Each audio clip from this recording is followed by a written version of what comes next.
Papo com o desembargador do Tribunal de Justiça do Estado de Alagoas, Tutimé Zairan. Olá, desembargador Tutimé, seja muito bem-vindo ao MCZ Notícias. Olá, muita satisfação de estar aqui com você, né? Já está com algum tempo que a gente não conversava, né? É verdade. Hoje vamos conversar oficialmente. Né? Desembargador Tutimé, o senhor é oriundo da advocacia e chegou até o Tribunal de Justiça.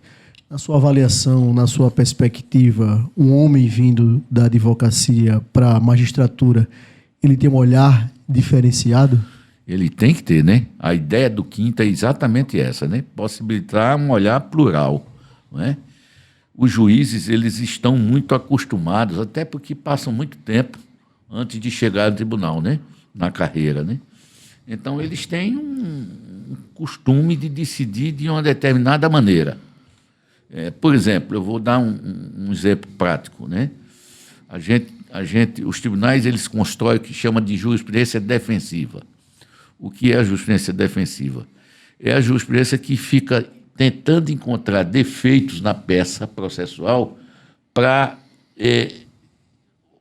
não julgar a ação do ponto de vista do mérito. Abortar a ação, não é? E, enfim, e não se discute... Um erro material de não por se exemplo. discute, por exemplo, o direito. São detalhes formais que inviabilizam o andamento da ação. Então, essa coisa de julgar desse jeito para não ter que ir ao mérito e para diminuir o volume de trabalho é típico do olhar dos juízes de carreira, acostumados nessa perspectiva. Então, é preciso que venha um outro olhar, não é? Para dizer, não, vamos priorizar o julgamento do mérito, né? Vamos abandonar os percalços formais. É um olhar mais humano, desembargador? Eu diria que é um olhar mais consentâneo com a realidade. É um olhar mais consentâneo até com a própria existência do poder. Porque, veja, o poder judiciário existe para quê? Para julgar conflitos. À medida em que você, equivocadamente, retira do poder essa prerrogativa, você está negando o próprio poder. Se eu existo para julgar conflito e se eu não julgo, porque vou me apegar a detalhes formais, na verdade eu estou me autonegando. É uma questão de legitimidade do poder, não é? Então, isso é apenas um exemplo que eu estou dando de uma perspectiva diferente. Então, tem que vir essa perspectiva diferente para dizer, não, vamos acabar com essa jurisprudência defensiva, vamos julgar os conflitos. Nós existimos para isso, não é? É para isso que o Estado nos criou, né? É para resolver os conflitos, não para escondê-los, não para negá-los, não é? Então, esse é apenas um dos muitos exemplos que diferencia o olhar do desembargador que vem da carreira do juiz, do desembargador que vem da carreira do Ministério Público ou da advocacia. O desembargador, por exemplo, esse seria um olhar tecnocrata daquele jovem que, por exemplo, ingressa na faculdade de Direito, depois com 3, 4 anos passa no concurso da magistratura, ingressa na magistratura e tem esse olhar muitas vezes apenas tecnicista, ele que não teve muitas vivências humanas, não teve outras relações e simplesmente saiu da academia direto, podemos dizer assim, para a magistratura? Esse é um problema, Mozinho. É um problema muito sério. Você pega uma juizada muito nova, que ingressou na universidade, que estudou, são estudiosos, são muito estudiosos, não é? Mas, enfim, não tiveram muita vivência. Vivência? Não é? Sim. Não conheceram muito não aprofundadamente a vida. Exatamente a vida, né? A vida que pulsa lá fora, claro. Né? Então, tem dificuldades óbvias de lidar com a vida e as nuances da vida e os percalços da vida e os imprevistos da vida humana, né? Então, é preciso que o ensino jurídico é um outro lado da questão. O ensino jurídico ele precisa refletir melhor a sua própria existência, né? No sentido não de formar técnicos. É preciso uma reforma da educação jurídica? Eu acho. Eu dou aula na universidade. Sim. E tenho convicção disso. Nós não somos uma fábrica de técnico, não é para passar em concurso público. Se for para existir fazendo isso, alguma coisa está errada. Perde o sentido. Perde o sentido. Passa-se no concurso público, ótimo, ótimo, mas não pode se resumir a isso. Não é só isso, não é? Nós temos que construir gente com sensibilidade, né? Com capacidade de se emocionar com o sofrimento do outro. Empatia. Com a capacidade de se colocar no lugar do outro. É o ensino empático, não é? É preciso que isso seja construído para que isso reflita dentro do poder e para que, refletindo dentro do poder, a gente construa um poder melhor, um poder empático, né? E falando em poder, desembargador, qual era o tribunal que o advogado Tutimés Aran enxergava e qual tribunal que o desembargador Tutimés, o homem da toga, hoje enxerga? Veja, eu acho, e vou ser bastante sincero, eu acho que o Tribunal de Alagoas, como de todos os tribunais do Brasil, são essencialmente conservadores, porque eles têm uma perspectiva conservadora. Agora, eu acho que, graças inclusive ao CNJ, graças ao Quinto Constitucional, não é? Graças à postura lúcida, absolutamente lúcida do Supremo Tribunal Federal, isso tem, de alguma forma, refletido, né, nos tribunais estaduais e eles têm melhorado. Ele está mais plural hoje? Eu acho que os tribunais estaduais, eu vou dizer pelo daqui, o Tribunal de Alagoas, ele tem virtudes importantes. Ele é um tribunal muito trabalhador, e eu diria que ele hoje é um tribunal mais do que trabalhador, é um tribunal já um pouco mais antenado com as angústias das pessoas, não é? Então, eu acho que as entidades, por exemplo, da sociedade civil já enxergam o tribunal melhor, já encontram o tribunal mais com as portas abertas, ou seja, eu acho que o Tribunal de Alagoas tem se aproximado mais das pessoas. E aí, das pessoas que mais precisam do poder. E aí, desembargador, eu quero fazer um relato pessoal, inclusive, porque eu estive no Tribunal de Justiça cobrindo quando um presidente do Tribunal de Justiça convidou pessoas em situação de rua para sentar à mesa da presidência do Tribunal de Justiça. E esse desembargador presidente era o senhor. Ou seja, foi um fato histórico dentro do Tribunal de Justiça, onde pessoas que viviam ali ao entorno da Praça Deodoro, próximo ao Teatro Deodoro ali, foram até o Tribunal de Justiça. Um fato histórico. Fala um pouquinho para a gente sobre isso. Na verdade, eu até então, eu sabia da existência dos chamados moradores de rua, né? Exato. Que inclusive circundam a Praça Deodoro, e é como se eles não existissem. E de repente teve um dia que eu dei por mim, aí disse, meu Deus, o que é que eu estou fazendo, né, com esse povo? Não estou fazendo nada, então manda chamar. Aí pedi para o Pedro Montenegro chamar, foi quando recebi exatamente para ouvi-los, para enxergá-los, para vê-los, não é? E a partir daí a gente começou a desenvolver algumas políticas de diálogo com eles e de apoio à sua vida, que é uma vida muito difícil, né? Emissão de carteira de certidão de nascimento, carteira de... Eu diria que das populações vulneráveis, essa é a população mais difícil de assistir. Porque ela, além das carências materiais e institucionais, tem o problema da dependência química. Abandono familiar, muitas vezes também. Então, o que torna como é que chama? A resolução, o trato com essas pessoas também. Dessa questão muito difícil de ser tocado no dia a dia, né? Mas é um desafio que se renova. Como é o desafio, por exemplo, acabei de sair do tribunal e tinha uma manifestação das mulheres contra o feminicídio. Sim. Desci, fui abraçá-las, né? E há uma queixa enorme. Aí eu disse para elas, olha, do ponto de vista da repressão, não há mais o que fazer. Hoje, eu estou numa cama criminal, saí da civil e fui para criminal. Hoje, mozinho, o que eu mais faço na minha vida hoje é prender marido e companheiro agressor. É uma coisa impressionante. Então, quer dizer, a conclusão? Na verdade, a repressão está sendo feita. O nosso problema é na prevenção. Nós não temos clareza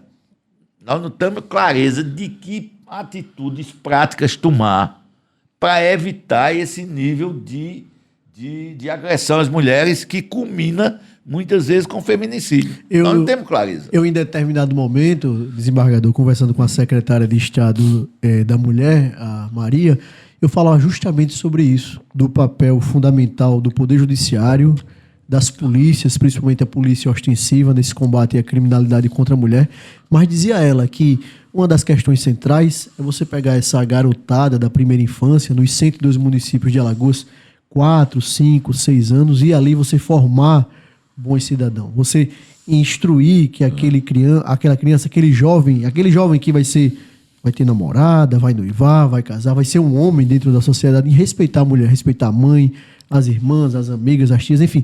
Essa formação deve ser de base. O que é que o senhor pensa sobre essa questão da violência ser tratada na base educacional da sociedade? Essa é uma grande, eu acho que é uma grande ideia, não é?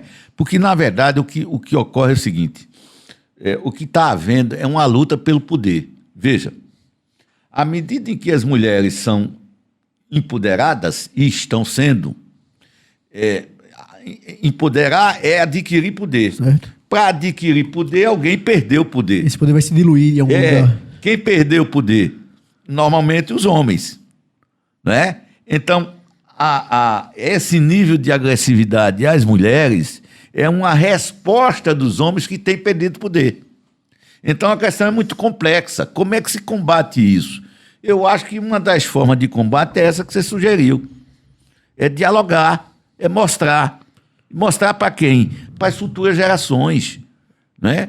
Que a mulher existe, que a mulher é sujeito de direito, que a mulher tem um conjunto de direitos igual ao direito que os homens têm, e que a mulher tem, sobretudo, o direito básico de escolher com quem ela quer ficar, quer namorar, quer casar, quer continuar casada, enfim, né? Porque, na verdade, a grande reação é a seguinte: não me quer, então, se não é minha, não vai ser de mais ninguém. O machismo estrutural. E aí, muitas vezes, resvala até para a morte, né? Um episódio que aconteceu agora, recente, com o major da polícia, foi um episódio estarrecedor, né? Barbárie. Uma barbárie, que mostra o descontrole a que pode chegar um homem, né? Vitimado, porque um homem desse é um homem vitimado pelo machismo, ele é doente. Sim. Doente pelo machismo, né? A ponto de matar o próprio filho de 10 anos de idade a facadas. Veja, uma coisa é matar a tiro, outra coisa é matar a facadas o filho de 10 anos de idade. É dantesco. Não é? Arrancar a perna. Matou o ex-cunhado e podia ter matado mais gente. Um homem enlouquecido, né? E como ele, tantos outros. Tantos outros. Por quê? Perderam poder. A mulher deixou de ser objeto, ou rompeu a lógica do objeto, né? Então, isso tudo precisa ser enfrentado. E como enfrentar? Eu acho que o bom caminho é ir na escola. E, desembargador, Eu não tenho a menor dúvida. Ir na escola é um bom caminho. Mas nós precisamos de mais políticas preventivas. Nós precisamos. O senhor, quando esteve na presidência, desembargador, fez a questão da Casa da Mulher, que foi uma referência de combate à questão da criminalidade, justamente para trazer esse debate para a sociedade. Como é que está hoje o projeto? Como é que está a Casa da Mulher hoje no Poder Judiciário? Eu diria que é uma ideia que está consolidada, né? Porque depois de mim já vieram 2 ou 3 presidentes e a ideia foi mantida, né?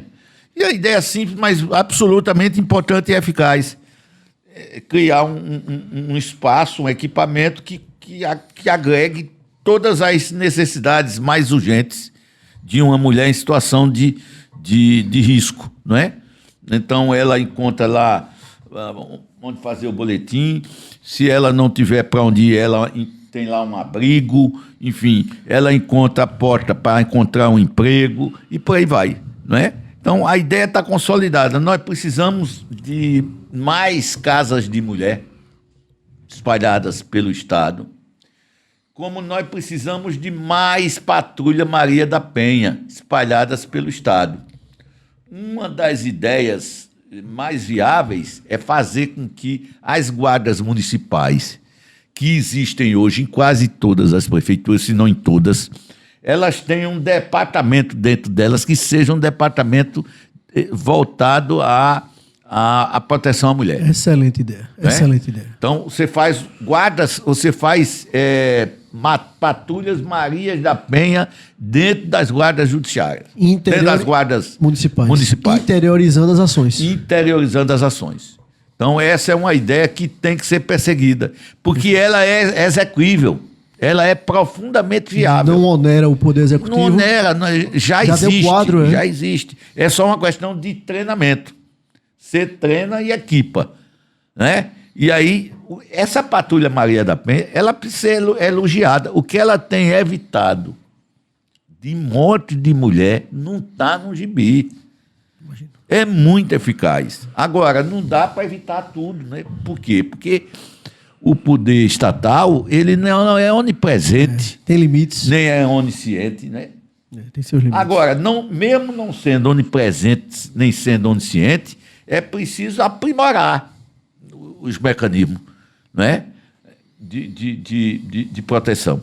E nada melhor para isso do que ouvir as próprias mulheres. Então, tem até uma reunião marcada dia 17, que é a próxima, acho que segunda-feira, terça-feira, para discutir com elas exatamente algumas ideias, né? Aí a gente tem que juntar qual é o mote. Nós temos que juntar a universidade. Vem cá, universidade. Vem cá, UFAL, né? Vamos discutir. Vamos trazer pensadores. Me dê ideias aí, né? Vamos lá, vamos junto, né? Porque, na verdade, isso é um problema de todos, né? É um problema da humanidade. Da sociedade. Da sociedade. Desembargador, mudando um pouquinho de assunto, o caso Lagoa da Anta, né, dos espigões, aspas, Sim. dos possíveis espigões, tem sido motivo de muita polêmica e o senhor se posicionou de forma firme, dizendo, né, do direito à cidade, o direito de Sim. todos terem acesso à cidade. O seu posicionamento continua o mesmo, firme? Continua, sim, não tenha dúvida. Eu acho que esses espaços precisam ser preservados, porque são espaços que são a alma da cidade. Veja, Maceió é caracterizada como uma cidade de belas paisagens. Uma das mais belas paisagens é exatamente a Lagoa da Anta. Aquela curva ali. Essa paisagem não patrimônio particular, exclusivamente. Ela pode ser até patrimônio particular, mas não é um patrimônio exclusivamente particular. É um patrimônio de todos, não é? Exatamente. E precisa ser tratado como tal. Então, quer construir prédio, construa mesmo, mas, pelo amor de Deus, preserve esses espaços mais significativos, né? São espaços que eu diria que são sagrados. É verdade. Não é? São intocáveis, precisam ser preservados, né? Então, a ideia é que a Câmara Municipal olhe para essa questão com a sensibilidade dobrada, né? Claro, o plano diretor ser votado. Exatamente, evitando esse tipo de comportamento, porque, na verdade, ele leva o resultado final desses investimentos imobiliários. Desse investimento desenfreado, acaba sendo a privatização. Sim. Do espaço público. Como a gente já vê na Orla de Maceió, a questão da roda gigante, uma empresa privada explorando aquele espaço que era tão gostoso de caminhar, passear por ali. A privatização do espaço público, né? E a descaracterização da cidade, né? Descaracterização da cidade. Descaracterização da cidade. A nossa história vai morrendo, desembargador. Exatamente. A perda de memória, né? A perda da história, né? Então isso precisa ser visto com... Não se está, veja... Não se está aqui, mozinho, negando o direito ao lucro, demonizando o empresário que quer construir lá o prédio para ganhar o dinheiro dele. É justo, é legítimo. Agora, respeite esses espaços. Vá construir num espaço adequado, né? Exatamente. Que não agrida a cidade, né? Na sua alma, né? Com certeza. Desembargador, nas últimas semanas a gente teve a visita aqui do Conselho Nacional de Justiça ao Tribunal de Justiça de Alagoas. Como é que o senhor avalia essas vindas recorrentes do CNJ ao Tribunal de Justiça de Alagoas? Como é que você vê essa questão? Na verdade, essa vinda é não só o Tribunal de Justiça de Alagoas, é todos os tribunais do Brasil. É uma espécie de visita, controle, né? Para saber como é que as coisas estão andando, estão acontecendo. É bom para o poder? É bom, é importante, né? É sempre alguma coisa que nos mantém alertas e para tomar providência no sentido de corrigir ou uma outra disfuncionalidade, ou um outro equívoco que tenha sido praticado, enfim, corrige-se e a vida segue, né? Desembargador, eu me recordo que uma vez entrevistando o senhor lá na Rede Bandeirantes de televisão, a gente tratou sobre a questão do ativismo judicial. E a gente tratou muito sobre a questão, à época, do Sérgio Moro, juiz federal, daquele Sim. ativismo, da questão com o Dallagnol. Como é que você vê essa questão desses ativistas políticos se projetarem dentro da magistratura pessoalmente para se lançar a um cargo eletivo? Não, eu acho que isso é muito ruim, né? Porque se for um ativismo, veja, há ativismos lúcidos, importantes, necessários, como há ativismos oportunistas. Instrumentalizar um poder. Criminosos, né? O ativismo do Moro foi um ativismo criminoso. Sim. Né? Ele desvirtuou o devido processo, né? Ele se amancebou, né, com o Ministério Público para... Agiu em conluio. Em conluio com o Ministério Público, né, para desvirtuar o devido processo, condenar pessoas inocentes, enfim. Né? Tudo isso em nome da sua visão particular do mundo e para ficar bem com o público, né? Como se isso fosse da essência do devido processo. Eu quero ficar bem com o público e, para ficar bem com o público, eu desvirtuo o devido processo. Então, o que ele fez foi extremamente censurável, né? A Lava Jato foi nociva? Profundamente nociva, a história mostrou, né? E é interessante, veja como as coisas acontecem, né? Eu escrevia muito sobre isso à época, e no auge da Lava Jato, a minha posição era uma posição solitária, praticamente isolada. Me recordo. Né? E a gente enxergava, dizia, mas... Os excessos cometidos. As pessoas não queriam ver, se recusavam a ver. Né?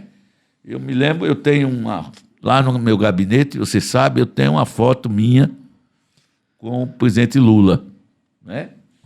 E é uma foto de 1994, que eu guardo essa foto com muito carinho, boto lá na parede. E eu me lembro que as pessoas que iam ao meu gabinete, algumas, quando viam a foto, Ave Maria, mudavam de humor. O gestual era um gestual de ódio. Então, o ativismo de Moro produziu isso tudo, né? Inclusive o ódio, né? Deixar um homem na cadeia por mais de 600 dias. Sabendo que se tratava de um inocente. O pior é isso, né? É diferente, por exemplo, do ativismo que é praticado pelos juízes, quando eles, por exemplo, cobram do Estado executivo, né, o remédio do cidadão. Claro. E dentro da sua construção profissional, da sua diz atuação. assim, ó, esse remédio tem que ser dado ao cidadão, porque senão o cidadão vai morrer. E se você não der o remédio, eu vou bloquear a sua conta e vai lá. Isso é um ativismo sadio, necessário, né? Que faz bem às pessoas, né? Claro. Então, há ativismos e ativismos, né? E falar em ativismo judicial, desembargador, a gente está acompanhando a questão dos depoimentos lá da questão do 8 de janeiro. Na sua ótica, o 8 de janeiro de 23 foi uma tentativa golpista? Não tenha dúvida, né? Acabar com essa história de que o 8 de janeiro foi tão somente um atentado contra o patrimônio público. Foi muito mais que isso, né? Não é destruição de estátuas, enfim, muito mais que isso, né? Foi um movimento que fez parte de uma articulação, né? Foi algo orquestrado, organizado? Orquestrado desde o começo, estava muito claro, né? Financiamento, começou inclusive. com o começo era a pôr em xeque a dignidade e a qualidade das urnas. Sim. Para duvidar da imparcialidade das urnas. Esse foi o primeiro ato, né? Aí vai. O segundo ato Na eleição, inclusive, houve tentativas claras de fraude, por exemplo, no Nordeste. No Nordeste, a Polícia Rodoviária Federal trabalhou para inviabilizar que as pessoas votassem. Por quê? Porque era a base eleitoral... Instrumentalizaram a PRF, exatamente. Era a base eleitoral do pleito Lula no Nordeste. Então, quanto mais atrapalhar o voto no Nordeste, melhor. A PRF se encarregou disso. Bahia, Pernambuco, principalmente. Exato. Aí, o terceiro ato, perdeu a eleição. Bom, está perdido. E agora? Agora a gente vai começar uma segunda etapa do golpe. A segunda etapa do golpe consistia em botar as pessoas enlouquecidas na porta dos quartéis, pedindo intervenção militar, né? Porque supostamente a eleição havia sido fraudada, né? Fraudada por quê? Olha, nós avisamos desde o começo, as urnas não merecem confiança, né? E um parêntese, não esqueça, essa mesma urna eletrônica que elegeu o filho do ex-presidente da República, os filhos, o ex-presidente, a mesma urna eletrônica que elegeu essa mesma turma que estava no poder. É curioso isso, né? Então, se eu questiono do ponto de vista da eleição presidencial, devia questionar a própria... exatamente, do ponto de vista da eleição proporcional, né? Aí vem... Depois das pessoas na porta dos quartéis. Aí veio o quê? Aí veio algumas manifestações mais radicais. A tentativa de explodir bombas, não é? Brasil afora.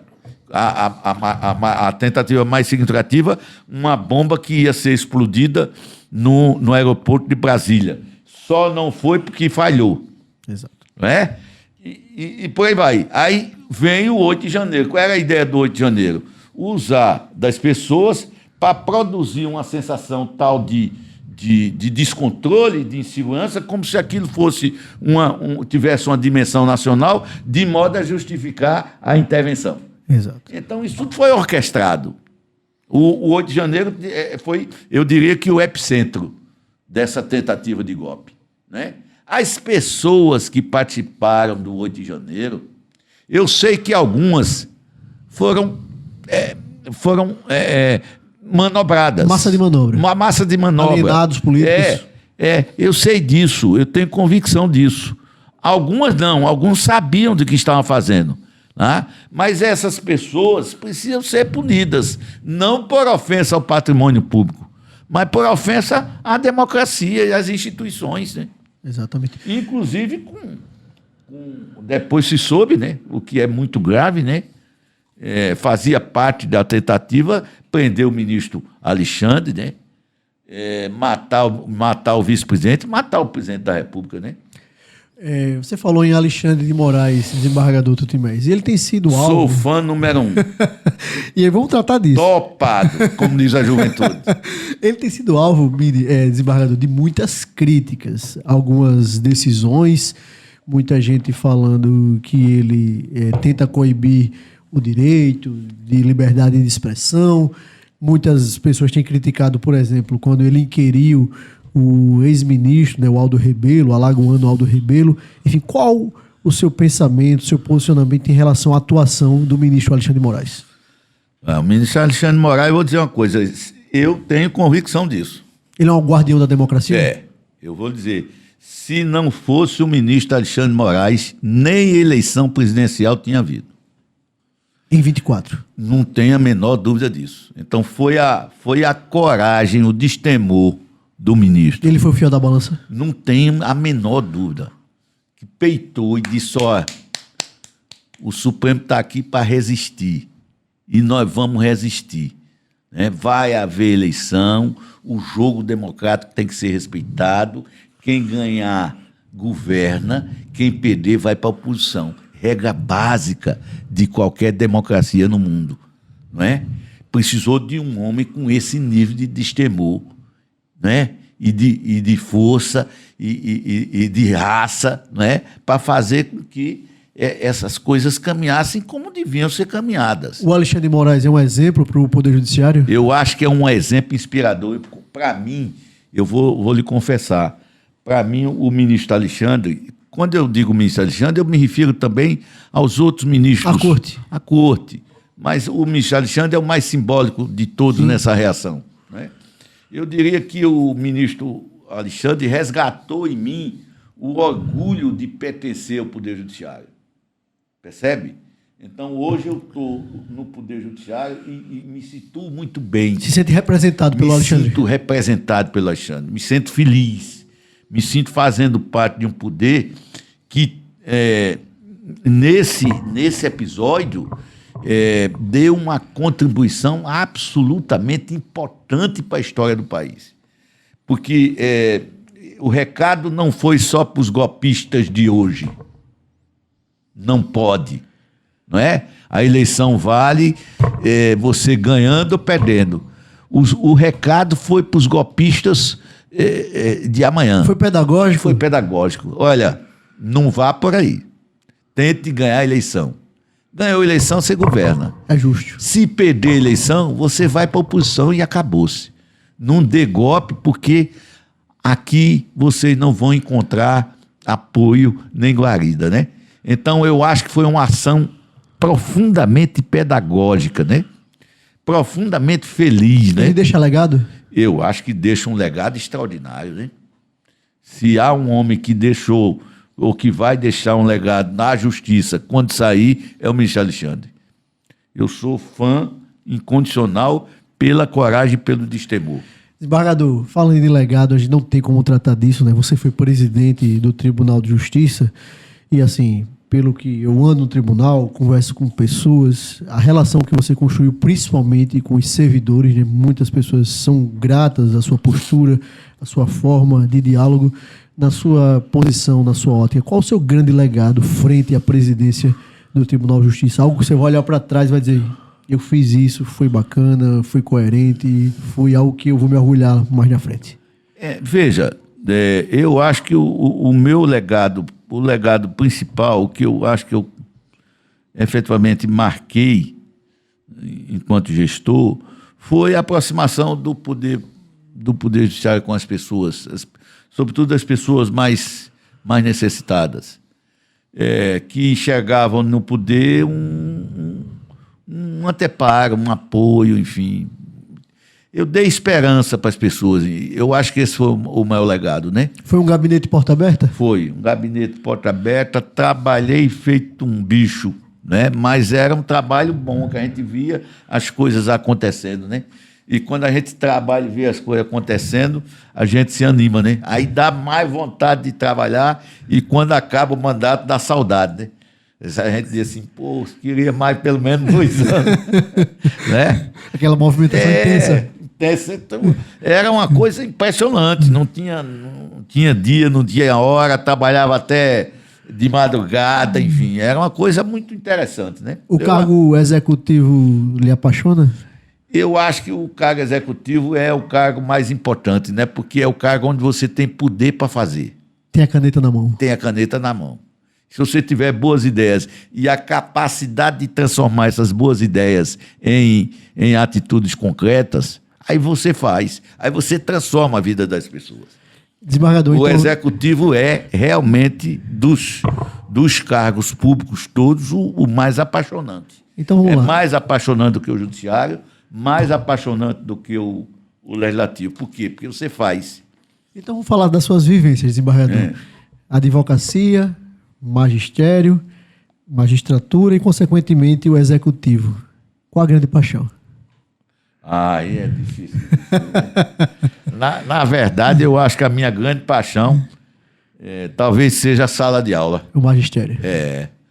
Talvez seja a sala de aula, que é uma paixão que se mede pela forma como eu entro na sala. Que às vezes eu chego cansado, muito cansado, mas quando eu entro na sala é como se eu esquecesse tudo, né?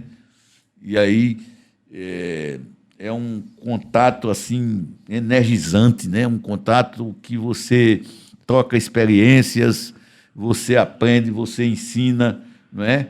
E você, como diz o Rubem Alves, poeta Rubem Alves, você se imortaliza, né? Na vida do do cara que aprendeu com você e que vai levar esse ensinamento para o resto da vida. É o professor, né? é o mestre, é o educador. É interessante. E quando eu estou na UFAL já há um bom tempo. Eu fiz o concurso em 97, mas antes de 97 eu dei aula como professor substituto. Então, de 97 para cá, dá quantos anos? Dá muitos anos, viu, desembargador? Então, eu já tenho toda uma geração, né, de alunos, porque eu dou aula para primeiro e segundo período, então todo mundo passa por mim. Então, é interessante, por exemplo, que acolá o cara me para, professor, eu olho... A satisfação gigantesca. Pô, satisfação, chega, me emociona, né? Professor, deixa eu lhe dar um abraço. E eu fico olhando, rapaz, tudo bem? Não me lembro. Não se recorda. Não dá mais. Muita gente. É muita gente. Então, não dá mais para lembrar, né? Mas eu acho que de todas as experiências, essa é a mais apaixonante. O magistério. Desembargador Tutimés, falando um pouquinho de bastidores, falando de política, a gente que cobre aqui no MCZ, na Folha de Alagoas, política 24 horas, a gente teve algumas informações lá em 2022, né, que o senhor estaria sendo sondado para ser, por exemplo, o vice-candidato ao governo do estado de Alagoas na chapa do Paulo Dantas. E aí muitas pessoas que eu conheço, que eu dialoguei, disseram que seria um excelente quadro naquele momento a figura do desembargador como um vice-candidato numa chapa executiva aqui para o estado de Alagoas. De fato, esses convites, esses diálogos, essas tratativas aconteceram? Aconteceram, sim. Né? Eu estive bem pertinho de ser o candidato a vice-governador na chapa do governador Paulo Dantas. Não aconteceu, detalhes, sinais, enfim, escolhas que terminou eu ficando, né? Mas aconteceu. E eu me balancei, viu? Porque eu gosto desses desafios, né? Desafios. Eu gosto. Inclusive, desembargador. Gostei da ideia, balancei mesmo. Muita gente dizia, rapaz, você é louco, você vai deixar de ser a estabilidade. Desembargador, esse cargo aí que todo mundo quer, sonha e tal, e você vai deixar esse cargo para ser vice-governador. Né? O senhor toparia? Rapaz, eu acho que toparia, viu? Então eu vou fazer outra pergunta, desembargador. Se brincar, como diz a história. Então, vou fazer outra pergunta. Emendando a pergunta. Se o senhor recebesse... Você não me faça essa pergunta. Desembargador, você, se fosse escolhido para governar Alagoas, o senhor governaria Alagoas, teria a satisfação de... Acho que toda Alagoa teria a satisfação de governar Alagoas. Com certeza, né, cara? Com certeza. Alagoas é o meu estado, né? É uma coisa que marca a história da gente, né? Faz parte da história da gente, é o amor da gente, né? Então, você tem um privilégio de cuidar desse amor, né? É um orgulho. Porra, é um uma orgulho. Coisa extraordinária, né? Desembargador, falando de amor, de orgulhos, e como anda o Asa de Arapiraca? Aí é minha paixão de infância, né? Aí é minha paixão de infância. O Asa sobe? Esse ano eu acho que depois de muito tempo, eu acho que nós temos um time competitivo e à altura de subir, né? Se vai subir, eu não sei. Porque aí vem a fase do mata-mata, que aí é outra história, né? Mas vamos tentar. Esse ano eu estou mais animado, estou mais... Desembargador, é uma satisfação tê-lo aqui no MCZ Notícias. E a gente sempre termina com uma pergunta mais leve, mais descontraída. A gente gosta de ver rede social. E a gente viu uma rede social, o senhor, né, falando que gostava de raspadinha. E aí eu vou fazer a pergunta... Eita, é uma delícia, cara. É melhor a raspadinha, um vinho ou um choppzinho? Eita, danou-se. Cada um tem seu encanto, cada um tem sua hora, né? O senhor anda lá no café da avó. Café raspadinha. Da avó, raspadinha do café da avó. É bom. O senhor recomenda? É boa, é top. É top. O vinho é para uma hora mais, né, digamos, mais reflexiva, mais romântica, né? Sim, importante. E a cerveja não, a cerveja é da bagaceira, né? É da turma. É da turma, da né? festança. Cerveja é quando você tá lá vendo seu futebol, na resenha e tal, né? Aí vem a cerveja. Botafogo, Asa. Rapaz, aí é uma festa, né? Lá no Bar do Cação. Muito bom. Aí cada um tem seu, né?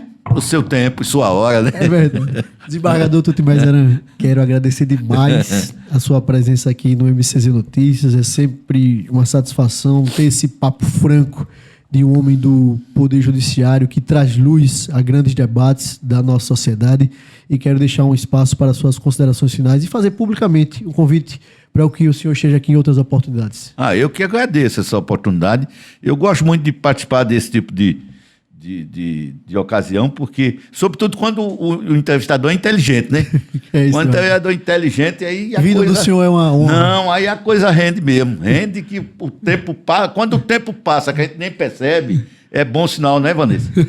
É bom sinal. Então, passou quanto tempo? Nós estamos aqui já... 40 minutos. 40 minutos. A gente já estourou até um pouquinho. Não tem Mas porque o papo é bom. O entrevistado também é muito Não bom. tem quem diga, né, que já passou 40 minutos, né? Então a conversa foi boa, né? Verdade, Barra. Deus queira que venha outras. Vai vir, se Deus quiser. E muita novidade pela frente. Muito obrigado mais uma vez ao desembargador abraço, mozinho. do Tribunal de Justiça, Tuti Mezeran, e até o próximo MCZ Notícias.